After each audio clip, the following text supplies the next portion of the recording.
In 1923, a peculiar phenomenon was observed in the seasonal ponds of the English countryside.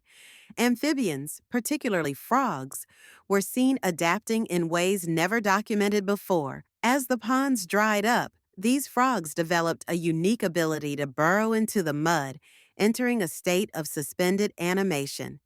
This adaptation puzzled scientists, leading to a series of studies. Could this be nature's way of ensuring survival against climate unpredictability?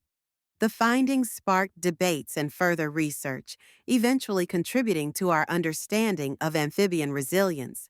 Today, these studies continue to influence conservation efforts worldwide.